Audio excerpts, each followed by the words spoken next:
Hello and welcome to the Network Effect, which is a subsidiary of Mindful Mondays MKE. Today is Monday, June 2nd, and I am sitting here with one of Milwaukee's game changers. I don't even want to say your name because I know people that see you know it, and you need to just tell me how to pronounce it.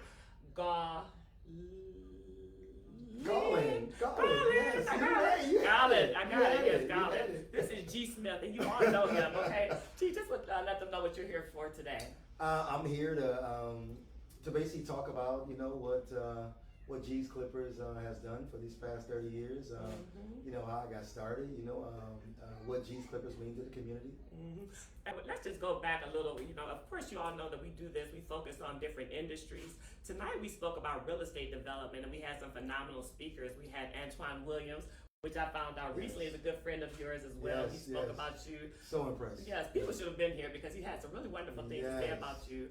We also spoke to Anthony Casey. He's also a Milwaukee native as well. But I want to talk about, Gee, how have you been able to sustain a business in the city of Milwaukee with all of the statistics we have going on for 30 years? Great question. I mean, I would say that I've just stuck with what I knew best, and that was to really practice my craft, provide great work, to the community, be a service to the community, and really not put making money at the forefront, if you will. Money's going to come. I mean, I know some business owners will say, "What?" No, when I tell you, just really providing a service for the community has really done a great job.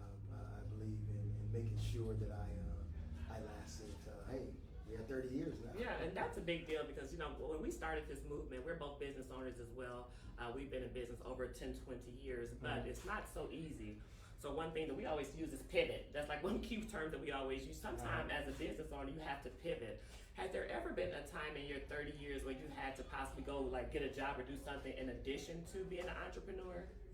Since I opened Gee's June 1st, 1995, I've never worked for anyone else. I've never. That's a big deal. Pressed the clock. I mean, I just, like I told you, I was really focused on making sure I let the community know how much I appreciated them. Yeah. And I made sure I put my best foot forward, gave quality work for all of those years, and made sure I was there on time every day. Okay. Took care of my clients, stayed there the whole day, and made sure. I think what a lot of business owners do, they tend to ride that horse quicker than they should. I didn't lean on my building. Yes, I didn't lean on my business, as much, if you will. I really made sure I took my time. I saved my money. It's like discipline, though. I think some of the things that you just mentioned are discipline, steps of discipline. Yeah. Even in my business, a lot of it's 1099, which is commission based. Yeah. But you'll find out some people get a nice commission, they won't come back on time tomorrow. They won't stay the whole day. So I think that's a good point that you've mentioned. You came every day. You were there every day, whether it was one customer or 10. I'm assuming. Yep. And I had to learn actually how to take vacations. How to unplug, if you will. Yes, so I was one of those individuals in the beginning that I really wanted to make sure that it was sustaining. But you know what? I took a lot that I learned from the work world, the workforce. Okay. So I went for the post office. For the post office downtown in the plant.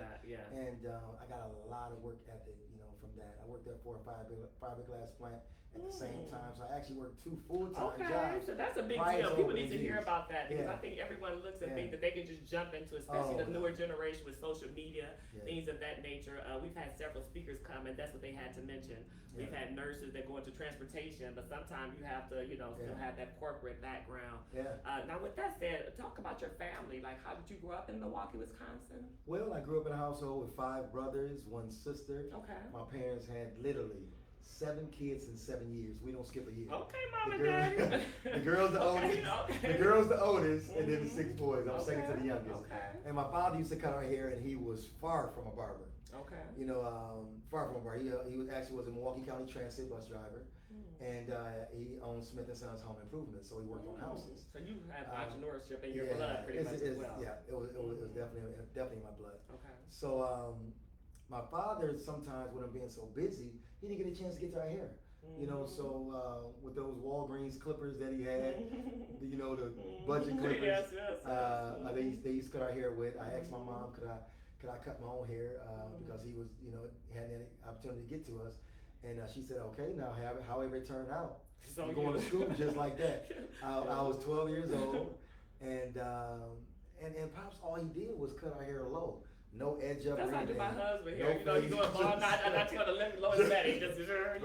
Okay. Yeah. So all those. So before long, I got pretty good at cutting my own hair. And then my brother Corey, who's the only brother I have younger than me, he allowed me to cut his hair. And of course, any household. That's a big deal. Exactly. Right. And any household with 6 boys in it, we got all the fellas in the neighborhood at our house all the time. So I had a lot of practice.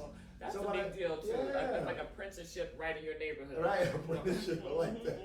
So yes, I had a lot of practice, on all my friends and my brothers. And by the age of 14 years old, I had a regular clientele out of my mom's house. Well, yeah. And it wasn't until I was 21 that I decided to make it out of a career. Well, that's a big deal, G. We do thank you for your time today. G did speak to our audience, so you should have been here. But it's okay we invite your guest on just to talk about her as well. Is that okay? Sure. Yeah, sure. Okay, yes. We're here tonight, actually at Mindful Mondays, and if that's okay with you. But what this is about is collaboration. We network, and as we mentioned, G did pick up the mic, and he spoke to us. Yes, he spoke to our audience about what he does. So he really went into detail. We have some footage of that, people that went live. But we have something special. I know you all have heard of Stepping with the Stars. Lisa and a couple of women from Milwaukee put that together, and we have been so fortunate. She's helped us with the camera here. She has camera experience. So please put your hands together for the winner of the Stepping with the Stars 2025, Kristin Pierce. Come on, girls. Come and join us. Hey. I was not expecting this. That's what this is about. Thank you for having me, though. Not a big deal. Yes, but we wanted to make sure we show you some love as well. When you first came in, I'm like, you look so familiar. What's your name? So why don't you tell them who you are, Chris, and talk a little about yourself here. Okay, so I'm Kristin Pierce. Hi. The winner. I am. I did win Stepping with the Stars. It was a great experience, but a lot of people know me probably from Channel 12. I anchored the 4 o'clock and the 5 o'clock show for 3 years. I recently left Channel 12 in April. Now I work in corporate communications for a utility company called ATC, and it's just a lifestyle change, and it's been a very welcome change. My son is happy. He's 13. He likes girls now. Deal. Oh, you got 13? Yes. Look like you're 21. Well, thank you. Okay, that's Well, what we do. That's what we do. Okay. So it's just been a good experience, and even Dancing with the Stars, I danced with Doc. He's a great Doc mentor. Is that the one from 98? No, Doc. Okay, let me throw it out there. Kevin Dockery. Oh, okay, okay. So he was a great mentor. We had a lot of practice, and it was overall just a great experience. The people involved in it, it's like a community. Everyone's so supportive. Everyone's so giving, encouraging, motivating. So I had a good time, but we were a little nervous. At least I was. And speaking of perfect, what was your score? Oh, well. Let's not brag. Let's brag. I did. I got 10s from the judges. That's all that matters. The judges, right? Yeah, and then the crowd voted. So thank you for everyone who voted for me. It was good. It was overall just a really good, positive experience. It was a great crowd. Great to see so many people in Milwaukee who are so positive. Yes, we need that. And that's what I mentioned that this movement is about. We get together, we want to collaborate, we want to really debunk what they consider like Milwaukee is known as a crab in a barrel. They said we do not share resources. As you can see right here, we share resources at Mindful Mondays MKE. So thank you, Kristin, for letting me just call you out like that. Yeah. But you see, she'll be ready. And the one thing real quick about Stepping with the Stars is it was a fundraiser for cancer. So that's always something that we can, we can stand behind. Everyone, unfortunately, is touched by cancer in some kind of way. So we had a fundraising goal. Most of the people exceeded their goal, so we're just helping cancer patients. And with that in mind, we did have a hostess tonight, Dana Johnson. She was our hostess. She's the president of the Wisconsin Breast Care Coalition, and I'm the fund development chair. So we work with breast cancer awareness as well. So maybe we can have you come back and just talk about something, because I would love to have you back. We love your energy here. Thank you so much for helping us out with the podcast here. Thank you for having me. We're gonna ask for you to hit the end live button right now. But thank you all for joining us. Not yet. I just want to tell everybody else. Make sure you subscribe to our newsletter at www.mindfulmondaysmke and come out and celebrate with G for his 30th on Juneteenth. When is going on, G? Before you go out, just throw it out there. Juneteenth. Come on, I'll let you sit here. And why don't you sit here? Juneteenth Day, G's Clippers will be in the parade, the Juneteenth Day parade. on MLK Drive, and on the 20th, and we'll be giving out free haircuts the entire day. The Juneteenth is operating. And then on Friday at G's Clippers, we'll be doing a block party from 12 p.m. till 4 p.m.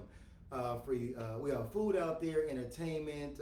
Should be a great time. Should be a very good time. Then on Saturday at the Marriott downtown, we'll be closing out the 30-year celebrations with an amazing party. That evening at the Marriott is a ticketed event. Just go to G's Clippers, G's Clippers on Facebook, Instagram, and there's a QR code. You can purchase tickets there. Thank you so much for your attention. Thank you so much, G. Thank you, Kristin. Thank you, sir. you. Appreciate you. Okay, y'all. See you later. Bye-bye. Thank you all. I love it. How you try to do this, Grace? I did that. You improv too like a mother. Play with me.